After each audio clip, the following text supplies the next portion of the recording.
Hello guys, hello people. Welcome back to Ada Universe TV. I greet everybody in the house. If not the first time they come across my video be this, I beg make you not forget to hit that button and say subscribe. If you don't already subscribe, I say thank you, God go bless you and well from me. I beg this video one I won't watch. I beg make una try watch until the end. Make una listen to everything where they talk. If you see you get any opinion or anything we want to talk about this matter, make una not forget to leave una comment for comment station. I go see you again for my next video. Thank you guys for your support. Bye. Right.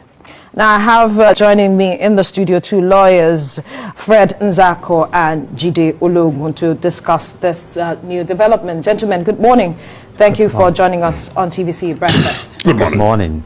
Let me start with you, Mr. Nzako, what your reaction is to this rearrest of Nnamdi Kanu, seeing that in 2017 he jumped bail, though he was arrested in 2015, but according to him, he fled because of his life.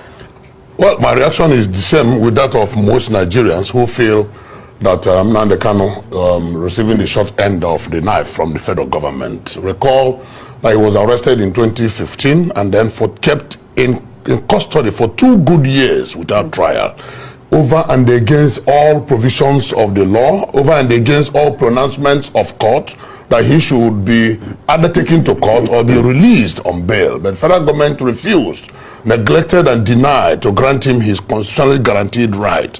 And then even when he was eventually taken to court, the same federal government, through the instrumentalities of coercion, sent the military to ransack his community and threaten his life. In the process, many people lost their lives. It is not hidden. And in the course of this struggle, Nnamdi Kanu has lost both parents, and even though not killed directly by the federal government, but the trauma of his ordeal may have led to the death of his parents. So? The trauma of his ordeal. He said so himself. I don't think so. He said so himself. Right. And a man was on bail, and then he was ready and was going to court, and all of a sudden the soldiers swooped onto him, and then of course it is only a tree that will hear that it is about to be cut down and remain standing at that spot. So it was right for him to jump bail. Every human being, every animal, not just a human being, that feels threatened by any way in any manner will likely shift ground. So if Nigeria begin to look at the narrative of jumping bail, that would be unfair to Nnamdi Kanu. The narrative is that, yes, very unfair. Why the so? narrative is that his life was threatened, obviously threatened, and he had to run away, which is a national stimulus of every human being and of every animal. Even if you have a goat at your backyard and you approach the goat with food in one hand and with stick on the other hand, the goat will reject your food. Don't you think that while he was in custody, his life could also have been threatened if that is what government was trying to do? Why did you not ask the soldiers what they went to do in his house? Right. That should be the right question. What did the soldiers go to do in his house? In the process, people lost their lives. What did they go there to do? At that point, what did he do?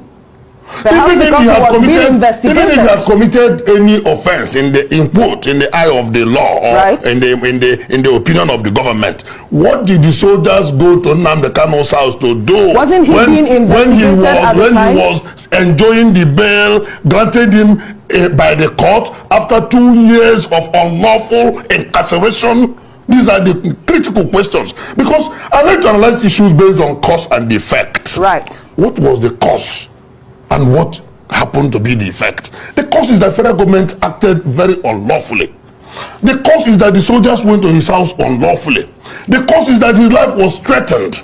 And the effect is that he had to run away, which is the natural stimulus of every animal, not just every individual. Let's get Judy Ologun's reaction to the statement that you have made. He said government acted unlawfully, and it was the effect of that made Nnamdi Kanu jump bail.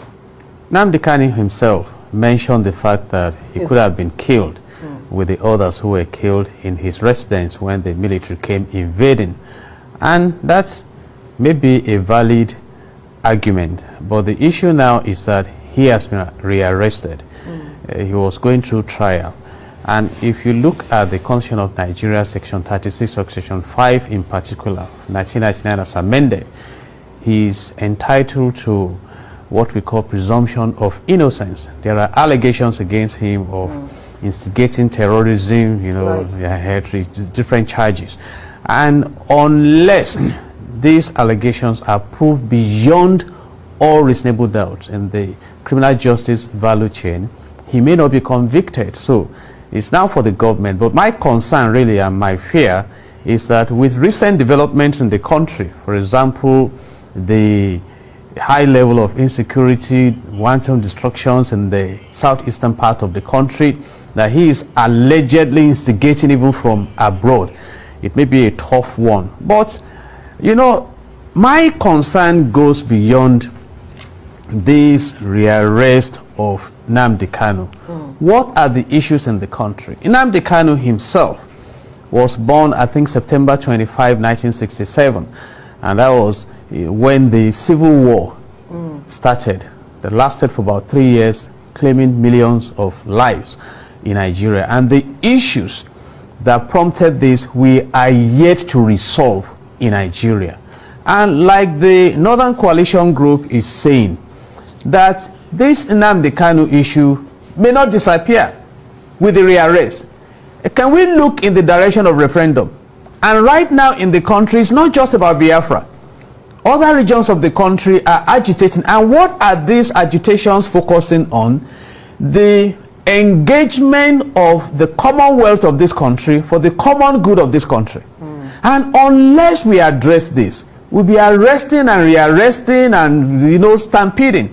That's on one side. On the other side, I think this has punctuate, or rather confirmed, the capacity we talk about of the government to act if they want to act. I have mentioned it when it was time to get Nnamdi Kanu to proscribe IPOB, they acted. When it was time to get him, you know, to make him run away, they acted. Can we, you know, divert the same attention to the bandits, the unknown gunmen, and solve the crisis in this land? And finally, I want to advise this morning that the government should please look in the direction of public relations.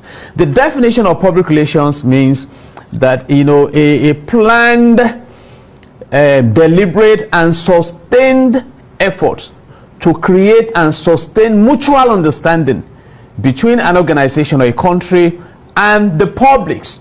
So can we come together as a nation, address our issues, rather than all these confrontations that are keeping us in poverty and not allowing us to register our presence in the polity of developed countries? Right, there's something he mentioned that I'd like for you to react to. He said that the agitations, though Nnamdi Kanu may have been rearrested, but that the issues and the agitations, what he's championing, may not go to rest. And the question on the minds of a lot of people is, with the agitations we have seen in the Southeast, would his rearrest actually fuel what we have been seeing in the Southeast? Well, his rearrest will not just fuel it. What will fuel more agitation is if he's not given fair trial. If the people perceive persecution instead of diligent, lawful prosecution and fair trial, then there will likely to be some backlash. My brother and friend Judy mentioned the issue of referendum. And the question is, why is Nigeria of today shying away from that much needed referendum? On 11th February 1961, there was a referendum to determine the life of the British Cameroon. And in that referendum, the northern British Cameroon decided to go to Nigeria, and the southern British Cameroon decided to go to Cameroon. A lot of issues about religion and the rest played out. On 10th August 1963, Nigeria, this Nigeria that we have today, went into a referendum to determine the life of the old Midwestern region. And it was carved out from the then Western region through a referendum. In Catalan area, region of Spain, there was a referendum on whether they were going to remain or not. In Kurdish region of Turkey, of Iraq, sorry, there was a referendum. In Britain of late, There was a referendum. Whether they are going to remain with EU or whether they are going to go out of EU. Absolutely. So what the agitation that Nnamdi Kanu is championing is a civil agitation which the federal government has given the tent of criminality. It's embarrassing that government will do the normal Nigerian approach where a man and another man has issues with their land. They are tussling for land. The other man wants to bring in the police. He says there is threat to his life, that he tried to kill him and all that. Meanwhile, none of those things existed. Otherwise, what has Nnamdi Kanu done as a person that will warrant the charges of treason, that will warrant the charges of money laundering, that will warrant the charges, those high-ranking charges, which of course, government knows that they have to prove beyond all reasonable doubt. Absolutely. And it is the lack of that proof that has made government in the first instance to keep Nnamdi Kanu unlawfully in detention for 2 good years. You know what that means? And then even when he has now started going through his trial, government could not have the patience to wait for the law to take its course, and they stampeded him out of the country.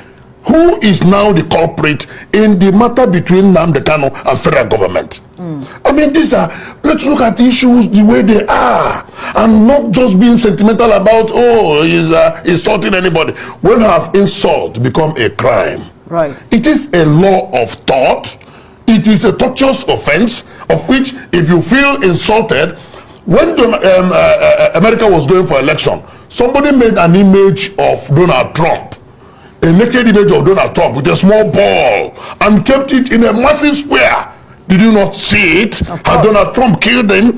The problem we have today is that we are not operating democracy. What we have is a civilian rule managed by military hands. And those tenets of democracy are lacking in Nigeria. Otherwise, why would federal government be so sensuous about issues of criticism and issues of civil agitation? What is wrong with that? If we go by way of referendum, if the same government is saying that Nnamdi Kanu has so many followers, does that not tell you something?